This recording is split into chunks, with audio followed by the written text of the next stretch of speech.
would love to ask you, Husky, what was your favorite moment of the AHGL season that happened for you? For me, I actually watched Total Biscuit's cast. I don't know if you think he's absolutely hilarious. He is hilarious. But I almost wonder if people would notice if I cast with his same accent. I don't know if people would. Yes, would pick up on that. H to the Husky Husky. H to the Husky here. I guess that's more not anywhere close to him. But anyways, his casts are amazing. So definitely go check those out. Now, in the regular season, there was a point when Amazon was at 5-1 and Google was at 4-2. It was the last week action. Google really needed to take that win against Amazon to get into that second place spot, which they successfully did, managing to take Amazon down in that match, which is how Amazon got to 4th place and ended up getting knocked out in the semifinals by the undefeated Microsoft. Have you seen Microsoft just tearing people apart? More like Monster Soft, because they are out of control. Truer words never spoken, Mr. Husky. I just came up with that. That was amazing. They're good. Yeah, I mean, like having regular training matches every single week. Man. Didn't lose a single series. They had a couple of 3-2s in the season, though. Dude, they're going to be most prepared when this gets bigger than the NFL. That is true. They are so ready. They got their little gamer house going. Huge stadium set up. It's going to be great. That would be epic if we got the Microsoft gaming house. Oh, and a Microsoft Stadium. Oh. I just throwing it out there. Maybe they'll pick it up. Just planting the idea. Yeah, I mean, we're being pretty subtle about it, so. Now, as we move into Game 2, it's going to be Nexus 1 from Team Google, the Terran player who so infamously hid command centers throughout the season, has some of the most dubious command center placement in the league, and his opponent is going to be Cicero the Protoss. Awesome, awesome. So we're going to make sure to get that one going here. Sean, any predictions about that game, aside from hidden command centers, or is that what we're going to be looking for? Well, hidden command centers indeed would be fantastic. That's actually something a lot of Terran players are doing these days. I've seen in the GSL several times where they're like, well, I have the full map. I'm going to make 10 command centers and just drop mules. Yeah, you know, just like eliminate all their own SCVs and just only mule. Only mule? And people on the forums are like, wait a minute, he's only building mules. Now, of course, I would like everyone to know that that's actually going to be our 3rd match. I did them backwards. The second match is going to be Kodansha from Team Google versus Skynet. The actual Skynet. Wow. From Team Amazon. That's pretty terrifying. That's probably going to be a pretty good game if we're watching Skynet. We're going to have Terminators running around everywhere. It's going to be great. Now, as we can see, there is Skynet. He is a software development engineer from Zerg. And I don't know if you know this or not, but Skynet in the movies wore a fedora. Or is that a pirate hat? Either way, it doesn't matter, but it is extremely fashionable. When you're Skynet, then you do exactly what you want. That is indubitably true. And of course, Kodansha, the makers of the comic Akira, or I guess the republisher. Yes, indeed, he is a site reliability engineer. Keep in mind, all the players that you are watching today have full-time jobs and still take the time to enjoy StarCraft. Absolutely, and they were able to make it to the finals of a StarCraft tournament. So, I mean, you are awesome at work, awesome at home playing StarCraft. It's the way to be. You just wake up every day and you go, yes, I'm still me. I did it. So let's go ahead and hop into game number 2 between Amazon and Google as we step into the fray. All right, Sean, so spawning up in the top left side is indeed going to be that red Terran, and it is going to be Kodansha. His opponent with his fancy hat is going to be spawning in the top right side as the purple Zerg. It is, of course, Skynet. Skynet, of course, the most terrifying AI known to man, choosing Zerg, managing to get into High Diamond, I believe. Nice, right on. After which he destroyed the entire human race in the top left. Well, that's obviously how he was preparing for that, was by playing StarCraft, because that is the most complicated game there. As we bring, oh no, the banner was there for a second. I was going to talk about how amazing it looked, but we're going to have to wait. There it is now again. So it does look like he's going to be walling in here, Sean, with his 1 supply depot. And I always like to mention that this is vulnerable to banelings, and then no one gets banelings in the early game anymore. So I don't know why I continue to push that. Someday it will be true, and I'm going to look like a genius. I know people are like, he was the prophecy that foretold the baneling bust so many ages ago. I mean, that's actually very interesting. So regularly, we were actually seeing Terran players do a 3 supply depot wall off, opting to hide their tech, and yet baneling busts have become increasingly uncommon. Yeah. And again, what we're doing is we're just planting the idea in your heads. Just keep in mind, remember, you can baneling bust too. You can also baneling landmine, something that people. One thing that I like to see is banelings in the mineral line of your own mineral line. So they try and drop marines on you, and they're like, haha, I'm multi-prong attacking you, and then you just kill all their stuff with burrowed banelings in your main base. Again, just planting these ideas. He is going to continue walling in right now as the barracks is going to go down. He does have the gas on the way, Sean. And do you have any thoughts about this gas from a Terran player? Because he's not saving up for a super fast command center, but is this a good timing for him? Oh yeah, it's great timing to do that early harass, virtually any Terran build, whether you're going for fast Banshee or fast Hellion, or even if you want to do that good old throwback strategy, the very fast Reaper. That's like the original Reaper strategy with cane sugar. It's a throwback, man.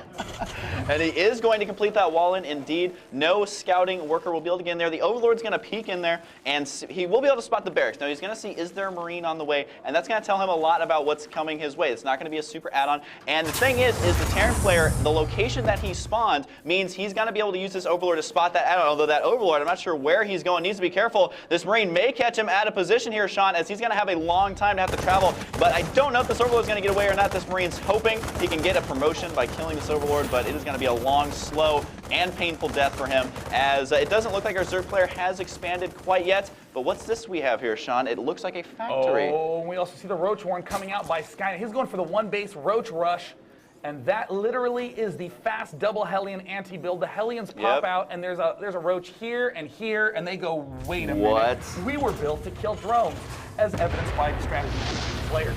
Now, he is going to be getting a bunker here, and he canceled it there, Sean, so that was going to be for the Hellions, but he has switched it to a tech lab, and we'll see exactly if this Roach Rush is going to work, because he is getting metabolic boost right now, which will allow him, if the timings are correct, he will be able to reinforce this attack with speedlings as those very slow roaches work their way out across the map, and we do have a starport on the way right now from our Terran player. Do you think he's going to try and switch this out for a potential Banshee to hold this off?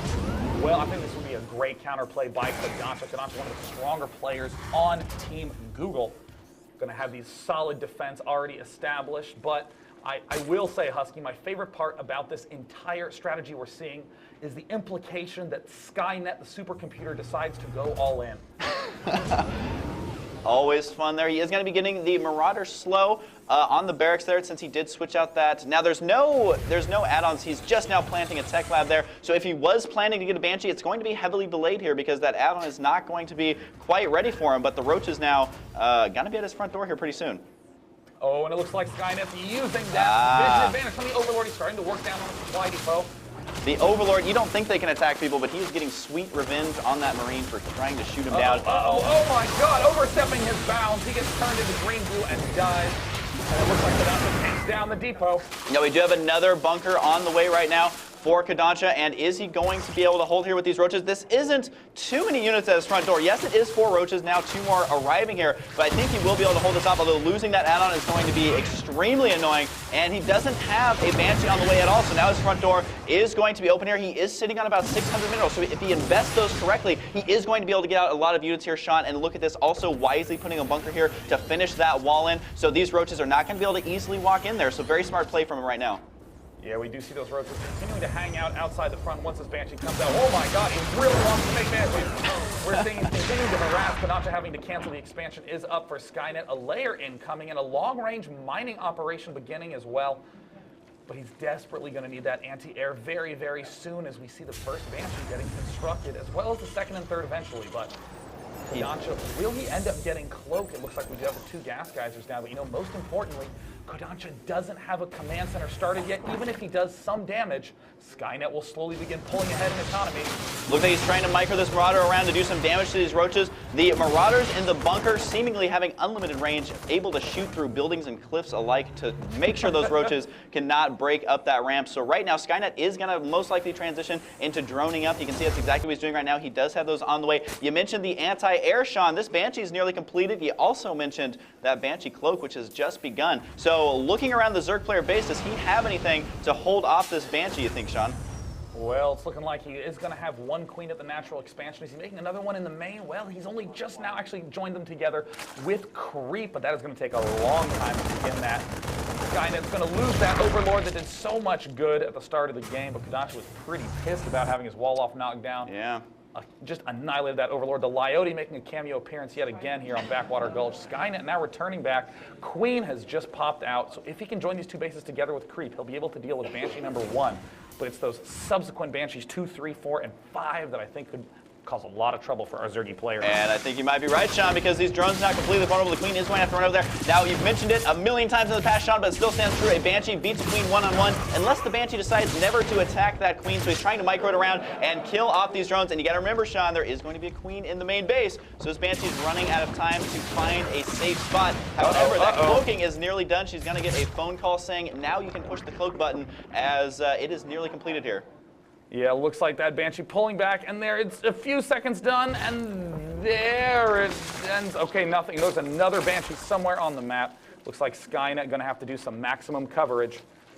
Now he is moving out with a lot of units in the center of the map as the Zerg player looking to try and maybe break down the entrance. You got to remember there's no bathing there. There's the cloaking, and there is no detection right here. And he will have to morph in and overseer. His lair is completed. These drones not even going to try and run or mine, so they have been quickly removed from the game. In total shock, just sit there and get killed. We see Skynet now trying to make more Spore Crawlers. Kodansha from Team Google may be able to take the series up. Oh, but look at the amazing Terror player. Looks like some stuff is dying. It is indeed, but there's a Banshee there ready and waiting, and it will be able to clean all this up. Even that bunker, who has been built since the beginning of the game, coming into effect here. We do not see an Overseer right here, so these Banshees continuing to destroy the anti-air. Now, there is 4 roaches here. It looks like this bunker most likely will be able to hold, but there are 3 roaches in the main. The Banshee could help out in cleaning this up. I don't know how many drones are left, but it's not looking like many, especially with those guys not mining either. We see 20 drones, and it looks like the roaches have made their way to the worker line. They start to take out a couple of SCVs. How many will they eliminate before dying to this one single Banshee? And it looks like the Amazon Zerg attack is doing great. And now it looks like he gets taken down. There we go. Finally using those units, and he was able to hold that off eventually. And the Zerg player, though, was able to not max out drones, but continue at least. I mean, he's mining with some of his drones. It's 22 drones, Sean, to 21 SCVs. So our Terran player was on one base for quite a while. So this game is not quite over yet, as our Terran player only has 1 Banshee and 7 Marines at this point. So if the Zerg player is going to respond correctly here, which it looks like he is, he's got to try and move these units here to prevent losing any more buildings to this 1 Banshee, then this game is definitely not over. The problem for Skynet, though, is that he's running dangerously low on main base. He needs to begin replenishing his Queens and drones. He has a couple of Spore Crawlers that are trying to get around to do the adequate defense against that Banshee harass, but the Banshees from Kodansha, look at Sergeant Banshee with 13 kills.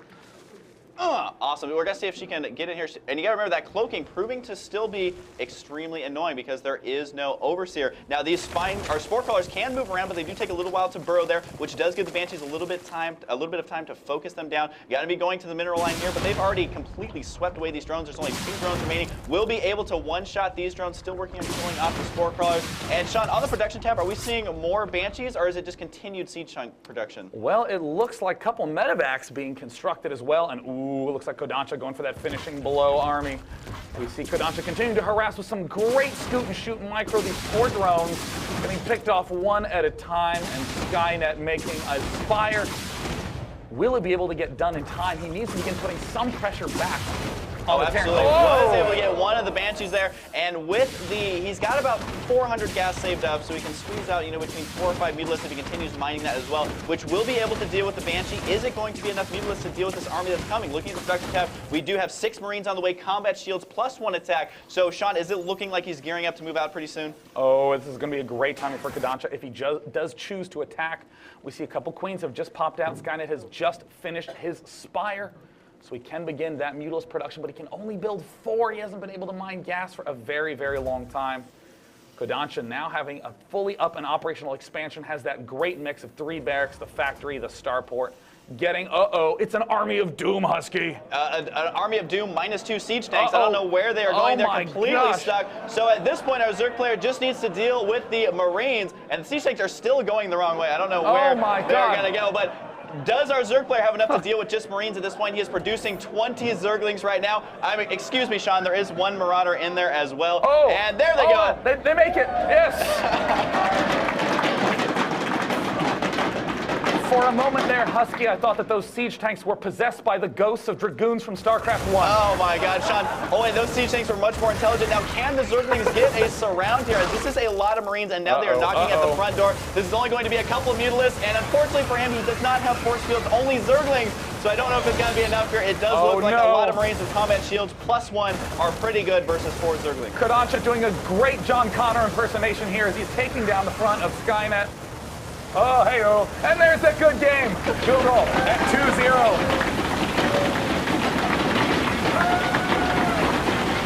And you know, I think that my favorite part of that entire game was my John Connor joke at the end. That's what I was going to say. I don't know how you worked a John Connor joke into a StarCraft 2 cast, but it was perfectly delivered, Sean. I dedicate. I make jokes for esports. For esports, Sean. So, what's the score now? Are we at 2-0? We are indeed. Google currently up 2-0 on their way to winning the famous Day 9 No Prize for getting 3rd place in the AHGL. And of course, this is just the pre-show action, just to get everyone nice and warmed up because the grand finals will be coming up soon between Microsoft and Zynga. And of course, I must ask, Husky, do you have any predictions for our upcoming final match? You know, Sean, we were talking about it a little bit before. Microsoft is looking extremely good, although I'm also dangerously close to the Zynga headquarters. So if I smack talk them, they'll be knocking at my front door. So they're also staring me down from the audience. So it's going to be a tie, Sean. Oh, wow, that would be amazing to have a draw. We would rip the giant $5,000 check in half and give each half to the team. That is right. These two teams will be battling it out for the chance to donate $5,000 That's right. of my money of to esports the charity dollars of their choice. So we will be taking a brief interlude, and when we come back, we're going to be finishing up the 3rd, 4th place match between Google and Amazon. So for now, see you and enjoy the After Hours Gaming League Grand